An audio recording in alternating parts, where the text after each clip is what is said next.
Et si, et si tu arrêtais de forcer? Et si, au lieu de tout porter seul, tu t'arrêtais un instant, juste un instant, pour écouter celui qui voit plus loin que toi? On vit dans un monde où on veut tout contrôler. Chaque jour, on prend des décisions, on trace des plans, on fait des choix, souvent dans la peur, souvent dans la précipitation. On prie, mais on agit avant d'entendre la réponse. On demande à Dieu de guider nos pas, mais on court devant lui. Mais tu sais, il arrive un moment où Dieu te murmure doucement, « Arrête, respire, laisse-moi faire ». Tu n'as pas besoin de tout comprendre.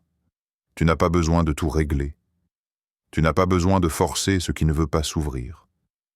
Il y a des portes que Dieu ferme pour te protéger. Il y a des silences qui sont des réponses déguisées. Il y a des délais qui sont des bénédictions en préparation. Mais toi, tu veux avancer, tu veux régler, tu veux forcer, parce que tu veux que ça marche. Mais aujourd'hui, Dieu t'invite à autre chose. Il te dit, repose-toi, fais-moi confiance, laisse-moi te montrer le chemin. Il y a une paix qui t'attend, une clarté, une lumière. Pas une lumière que tu dois allumer de tes propres mains, mais une lumière qui brille déjà, quelque part sur ton chemin, là où Dieu veut t'amener. Alors aujourd'hui, ne lutte plus. Ne force pas les choses. Ne t'accroche pas à ce que Dieu veut que tu lâches. Laisse-le te guider. Laisse-le te parler. Laisse-le te montrer le bon moment, le bon lieu, le bon chemin. Et tu verras, ce que Dieu prépare dépasse tout ce que tu peux imaginer. Pourquoi avons-nous tant de mal à lâcher prise? Pourquoi est-ce si difficile pour nous de dire simplement « Seigneur, que ta volonté soit faite » et de le penser vraiment? La vérité, c'est que nous avons peur. Peur de perdre le contrôle. Peur que les choses ne se passent pas comme on le veut. Peur que Dieu n'aille pas assez vite ou qu'il dise non. Alors, on pousse. On force les portes. On s'acharne sur des chemins qui ne mènent nulle part, juste pour ne pas avoir à attendre. Combien de fois avons-nous voulu sauver une relation que Dieu voulait que l'on abandonne? On insiste, on s'accroche, on prie, mais au fond, on sait que Dieu murmure « non ». Et pourtant, on continue parce qu'on ne veut pas lâcher. Combien de fois avons-nous accepté un travail ou un projet sans avoir consulté Dieu? On se dit « c'est une opportunité, je dois la saisir ». Mais parfois, ce qui brille n'est pas forcément une bénédiction. Parfois, ce qui semble urgent est en réalité un test. Même dans notre foi, on tombe dans ce piège. On prie, puis on se précipite. On lit la Bible, puis on agit sans attendre la direction de l'Esprit. On veut que Dieu parle, mais on n'a pas la patience d'écouter. Et cela ne date pas d'aujourd'hui. Souviens-toi de Sarah, l'épouse d'Abraham. Dieu avait promis un fils. Mais les années passaient, et rien ne venait. Alors Sarah a décidé de forcer. Elle a proposé à Abraham d'avoir un enfant avec sa servante, Agar. Elle pensait aider Dieu à accomplir sa promesse. Mais ce n'est pas notre rôle d'aider Dieu à être Dieu. Le résultat? Des tensions, des blessures, des conflits, et une attente encore plus douloureuse. Pense aussi à Jonas. Dieu lui donne une mission. Aller à Ninive. Mais Jonas refuse. Il fuit. Il veut garder le contrôle de sa vie, de ses choix, de ses préférences. Et où cela le mène-t-il? Dans une tempête? Dans le ventre d'un poisson? Dans un endroit où Dieu lui montre que sa volonté n'échappe jamais à la sienne?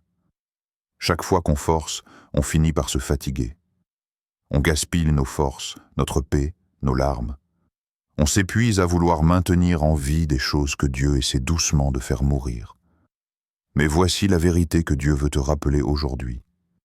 Ce n'est pas toi qui portes le plan de Dieu. C'est lui qui te porte à l'intérieur de son plan. Quand tu veux tout contrôler, tu perds la joie. Quand tu veux tout décider, tu passes à côté de la sagesse divine. Quand tu veux tout précipiter, tu risques de rater ce que Dieu préparait avec amour et précision. Le vrai courage, ce n'est pas d'insister. Le vrai courage, c'est de dire « Seigneur, j'accepte, même si je ne comprends pas, même si ça me fait mal, je te fais confiance. » Alors, arrête de courir devant Dieu. Arrête de forcer ce que Dieu n'a pas encore béni. Pose-toi, respire. Remets-lui ce que tu t'acharnes à retenir. Et laisse-le te guider. Car ses voies sont plus hautes que les tiennes, et son timing est toujours parfait. Quand nos pensées s'embrouillent, quand les réponses tardent, quand notre cœur veut agir mais que le ciel semble silencieux, il y a un endroit sûr où revenir, la parole de Dieu. C'est là que nos âmes trouvent le calme. C'est là que nos décisions s'alignent sur sa volonté. C'est là que nos pas hésitants retrouvent une direction divine. Écoutons ce que Dieu nous dit dans les Écritures lorsqu'il nous invite à cesser de forcer et à lui faire confiance. Proverbes 3, 5, 6. Confie-toi en l'Éternel de tout ton cœur, et ne t'appuie pas sur ta sagesse. Reconnais-le dans toutes tes voies, et il aplanira tes sentiers. Ces versets sont un appel profond à l'abandon. Un abandon total, sincère, sans réserve. La sagesse humaine nous pousse à tout calculer, tout prévoir, tout maîtriser. Mais Dieu nous demande de faire l'inverse, nous appuyer sur lui et non sur notre propre compréhension. Reconnais-le dans toutes tes voies. Cela veut dire, invite-le dans chaque choix. Même dans les petits détails, dans ta façon de parler, d'aimer, de gérer ton quotidien. Et quand tu le fais, Dieu aplanit ton chemin. Il rend droit ce qui semblait tordu. Il rend clair ce qui te paraissait confus. Tu n'as pas besoin de tout comprendre pour avancer. Tu as seulement besoin de faire confiance. Psaume 37, 7. Garde le silence devant l'Éternel et espère en lui. Ne t'irrite pas contre celui qui réussit dans ses voies, contre l'homme qui vient à bout de ses mauvais desseins. Ce verset est une invitation au repos intérieur. Dans un monde où tout va vite, où tout le monde semble réussir sauf toi, Dieu te dit « Reste calme, ne te compare pas, ne t'agite pas, attends-moi ». Le silence, ici, n'est pas passif. C'est une posture spirituelle. C'est dire à Dieu « Je ne vais pas parler plus fort que toi. Je ne vais pas forcer ta main. Je vais me taire pour mieux t'entendre. » Dieu agit dans le silence. Souvent, il construit les plus grandes choses dans l'invisible, dans les moments où tu crois qu'il ne se passe rien. Ton attente n'est pas une perte de temps. Elle est un lieu sacré, un atelier divin où Dieu travaille ton cœur. Ésaïe 55, 8, 9. Car mes pensées ne sont pas vos pensées, et vos voix ne sont pas mes voix, dit l'Éternel.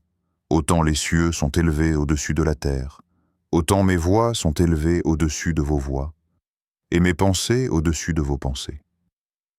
Ce passage nous remet à notre juste place. Nous ne savons pas tout, nous ne voyons pas tout, et surtout, nous ne comprenons pas toujours les plans de Dieu. Mais ce n'est pas un problème, c'est une grâce. Dieu voit l'éternité. Il voit ce que tu ignores. Il connaît les dangers que tu ne peux pas discerner.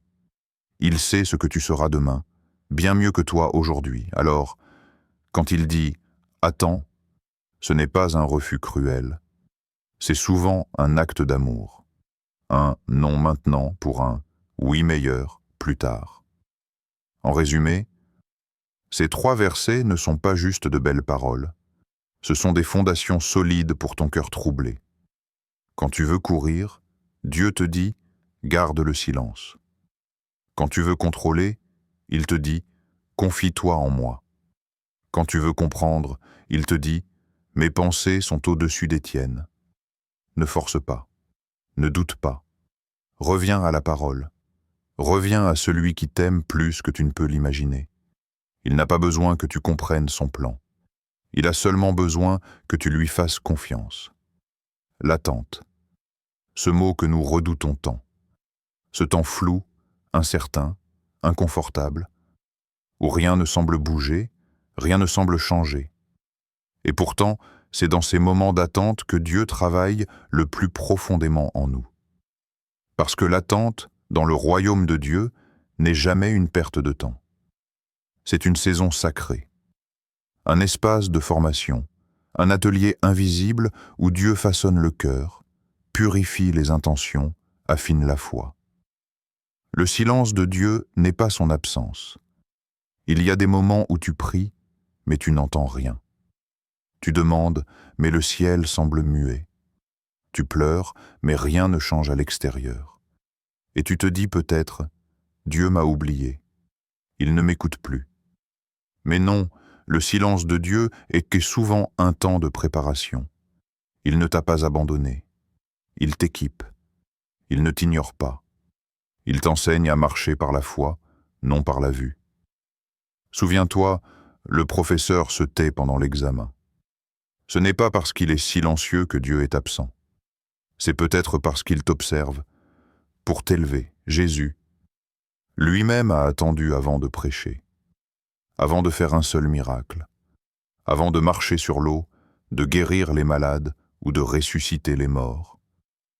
Jésus a attendu 30 ans, 30 ans dans le silence, 30 ans à vivre une vie simple, cachée dans l'ombre, 30 ans à apprendre l'obéissance, la patience, la soumission au Père. Il aurait pu commencer à 12 ans, lui qui enseignait déjà dans le temple, mais il a respecté le temps parfait du Père. Toi aussi, parfois, tu as reçu une vision, tu as senti un appel, tu as perçu une promesse, mais tout semble rester figé. C'est peut-être encore l'heure du silence, l'heure de la préparation. Ne méprise pas ce temps. Dieu te façonne pour ce qu'il a déjà prévu. David a été choisi, oint par le prophète Samuel alors qu'il n'était qu'un jeune berger. Dieu l'avait désigné comme futur roi d'Israël. Mais il n'est pas monté tout de suite sur le trône, non. Il a dû attendre près de 15 ans.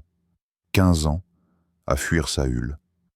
15 ans à vivre comme un fugitif. 15 ans de lutte, de solitude, d'injustice, après la promesse. Mais ces 15 années d'attente n'étaient pas vaines. C'est là que Dieu a formé son caractère. C'est là qu'il a appris à dépendre de Dieu, à diriger avec humilité, à se confier pleinement. Ce qui semblait un délai était en réalité un entraînement. Joseph a reçu des rêves grandioses dans son adolescence. Il voyait ses frères s'incliner devant lui, des symboles de grandeur, de destinée. Mais que s'est-il passé ensuite? Trahi, jeté dans un puits, vendu comme esclave, accusé à tort, mis en prison, des années d'attente, d'injustice, de solitude. Mais dans cette obscurité, Dieu travaillait en profondeur. Quand l'heure est venue, Joseph a été élevé en une seule nuit, du cachot au palais. Mais sans ces années d'épreuve, il n'aurait jamais été prêt à porter la responsabilité d'un royaume. Quand Dieu te fait attendre, ce n'est pas pour te punir, c'est pour t'équiper. Il veut que tu sois prêt non seulement à recevoir la promesse, mais à la gérer avec sagesse. L'attente te détache de toi-même. Elle t'enseigne la confiance. Elle te fait comprendre que ta vie ne repose pas sur la vitesse, mais sur la direction divine. Il y a des fruits que l'on ne récolte qu'avec le temps, des maturités qui ne naissent que dans la lenteur, des bénédictions qui nécessitent un cœur préparé. Alors, ne méprise plus l'attente, ne confonds plus silence avec abandon, ne pense plus que Dieu tarde. Il travaille, il te façonne, il ajuste ton cœur à sa volonté. Et quand le moment parfait arrivera, tu verras que ce que Dieu préparait en secret était infiniment meilleur que tout ce que tu aurais pu forcer de toi-même. Il y a des histoires dans la Bible qui résonnent avec une puissance particulière. Des récits qui nous montrent que même les plus grands hommes de Dieu ont dû apprendre à ne pas forcer mais à attendre, à obéir, à faire confiance. Parmi eux, il y a Moïse. Moïse est né avec une destinée divine. Il était l'enfant sauvé des eaux, choisi dès le ventre de sa mère pour délivrer son peuple. Il a grandi dans le palais du Pharaon, formé à la sagesse égyptienne, éduqué comme un prince. Il voyait l'injustice. Il savait, au fond de lui, qu'il était né pour agir. Alors, un jour, il a voulu forcer. Il a tué un Égyptien qui maltraitait un Hébreu. Il pensait peut-être que Dieu allait l'utiliser là, tout de suite, maintenant. Mais non. Ce n'était pas encore l'heure. Ce geste précipité l'a forcé à fuir. Et pendant 40 ans, Moïse a vécu dans le désert, loin de tout, loin du trône, loin du peuple, loin de ce qu'il pensait être sa mission. Mais ce désert n'était pas une punition. C'était une formation. C'est là que Dieu l'a préparé. C'est là qu'il l'a dépouillé de lui-même, de ses ambitions, de ses stratégies humaines. Et ce n'est qu'à 80 ans que Dieu l'a rappelé pour accomplir sa mission. Pas avec la force, mais avec la présence de Dieu, avec un bâton, avec un cœur brisé et dépendant. Moïse a dû apprendre que la volonté de Dieu ne se fait jamais sans le timing de Dieu. Laisse-moi te raconter l'histoire de Sarah, une jeune femme chrétienne passionnée, qui rêvait depuis toujours de se marier. Elle priait pour rencontrer l'homme de sa vie. Un jour, elle a commencé une relation avec un homme qui semblait parfait, croyant, serviable, engagé. Mais au fond d'elle, elle sentait que quelque chose clochait. Il y avait des compromis, des petites alarmes dans son cœur. Mais elle voulait tellement que ça marche, qu'elle a continué. Elle priait, oui, mais sans vraiment écouter. Elle espérait que Dieu finirait par bénir ce qu'elle avait déjà décidé. Et puis, tout s'est écroulé. Une dispute violente, une vérité cachée révélée, une rupture soudaine, son cœur brisé, ses plans anéantis. Pendant des mois, elle a pleuré, elle a douté, elle ne comprenait pas. Mais dans ce vide, elle a redécouvert Dieu, elle a appris à l'écouter vraiment, à s'abandonner, à dire « Seigneur, je te fais confiance, même si je ne vois rien. » Un an plus tard, alors qu'elle n'attendait plus rien, elle a rencontré quelqu'un. Un homme doux, intègre, patient. Et cette fois, elle n'a rien forcé. Ils ont pris le temps. Ils ont prié ensemble. Ils ont écouté Dieu à chaque étape. Aujourd'hui, Sarah est mariée. Pas parce qu'elle a poussé les choses, mais parce qu'elle a laissé Dieu écrire l'histoire. Quand tu veux forcer, souviens-toi. Moïse a échoué quand il a voulu agir par lui-même, mais Dieu l'a élevé quand il a appris à attendre. Sarah a souffert quand elle a voulu précipiter l'amour, mais Dieu l'a restauré quand elle lui a laissé le contrôle. Peut-être es-tu en train de vouloir faire bouger ce qui résiste, de retenir ce que Dieu t'appelle à lâcher, ou de bâtir sans la direction divine. Mais Dieu te dit, laisse-moi faire, je sais ce que je fais, je prépare ce que ton cœur ne peut même pas imaginer. Mon enfant, pourquoi es-tu si pressé? Pourquoi ton cœur s'agite encore et encore, comme s'il devait tout résoudre, tout comprendre, tout contrôler? Je suis ton Père, celui qui t'aime depuis le commencement, celui qui t'a formé dans le secret, qui a compté chacun de tes cheveux, qui connaît chaque soupir que tu pousses dans l'ombre. Je vois ce que tu ne vois pas. Je sais ce que tu ignores. Et si je tarde à répondre, ce n'est jamais pour te faire mal. C'est parce que j'agis dans le silence. Tu crois peut-être que je t'ai oublié, que ton cri s'est perdu dans le ciel. Mais non. Aucun de tes mots ne m'échappe. Aucune de tes larmes ne tombe sans que je les recueille. Je suis là, tout près. Même quand tu ne me ressens pas. Tu me demandes souvent, « Quand, Seigneur? Pourquoi tu ne bouges pas ?» Et moi, je te réponds aujourd'hui. Pourquoi as-tu peur que je sois en retard, alors que je suis le maître du temps? Je ne fonctionne pas selon ton calendrier. Je ne me presse pas. Je ne me trompe pas. Chaque saison de ta vie est entre mes mains. Chaque porte fermée, chaque détour, chaque pause fait partie du plan. Oui, je sais que l'attente est difficile. Je sais que tu veux avancer. Tu veux voir le fruit. tu veux voir la lumière. Tu veux que tout s'aligne. Mais moi, je veux avant tout ton cœur. Un cœur qui me fait confiance même quand tout semble figé. Un cœur qui croit sans voir. Un cœur qui me choisit même quand je dis « pas encore ». Tu vois le retard. Moi, je vois la préparation, tu vois l'obstacle. Moi, je vois l'enseignement. Tu vois un mur. Moi, je construis une fondation. Sais-tu que le silence n'est pas un vide? C'est là que je travaille en toi. C'est là que je t'arrache ce qui te pèse. C'est là que je t'enseigne à écouter au lieu de courir, à t'abandonner au lieu de forcer. Je t'aime trop pour te donner ce que tu n'es pas encore prêt à porter. Je t'aime trop pour te laisser t'égarer dans ce qui brille, mais ne viens pas de moi. Tu veux un chemin clair. Mais moi, je veux que tu marches par la foi. Tu veux une réponse rapide. Mais moi, je veux te faire mûrir dans la confiance. Tu veux que je t'enlève la douleur.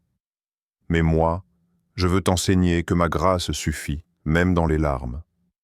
N'oublie jamais ceci. Mon amour pour toi est constant, inébranlable, pur. Il ne dépend pas de ton comportement, de ta force, de ta compréhension. Je t'aime parce que je t'ai choisi. Et ce que j'ai commencé en toi, je le mènerai à terme. Ne crains pas le silence. Ne crains pas l'attente. Je suis avec toi dans chaque battement de ton cœur. Je suis celui qui marche devant toi, qui éclaire ton sentier. Même quand la lumière semble faible, arrête de forcer. Arrête de retenir ce que je t'appelle à déposer. Arrête de vouloir tout comprendre. Et écoute-moi, simplement, doucement. Mon enfant, repose-toi en moi. Je suis ton refuge. Je suis ton berger. Je suis ton Dieu fidèle. Ma fidélité ne faiblit pas. Mon amour ne change pas. Ma main n'est jamais trop courte pour te secourir. Attends. Espère. Reste proche de moi. Et quand le moment viendra, tu comprendras pourquoi j'ai attendu. Tu verras que chaque seconde d'attente portait un fruit d'éternité. Et tu diras alors, les larmes aux yeux, « Merci Seigneur, de ne pas m'avoir laissé choisir sans toi. Merci pour ton temps parfait. Je suis là, mon enfant, juste à côté, et je ne t'abandonnerai jamais. Prends une pause. Oui, là maintenant. Ferme les yeux si tu peux. Respire profondément. Laisse le poids de ta poitrine tomber. Laisse ton cœur se calmer. Dieu est là, juste là, à côté de toi. Tu n'as pas besoin de forcer. Tu n'as pas besoin de tout contrôler. Tu n'as même pas besoin de comprendre. Tu as juste besoin de faire confiance, de t'abandonner à celui qui sait, de dire simplement « Seigneur, je te laisse le volant ». Tu peux répéter cette prière doucement, avec foi. « Seigneur, je suis fatigué de courir dans tous les sens. J'ai essayé de tout faire par moi-même, mais je reconnais aujourd'hui que j'ai besoin de toi. Je t'invite dans mes choix, dans mes doutes, dans mon chemin. Je dépose mes inquiétudes à tes pieds. Pardonne-moi d'avoir voulu précipiter ce que tu voulais construire avec patience.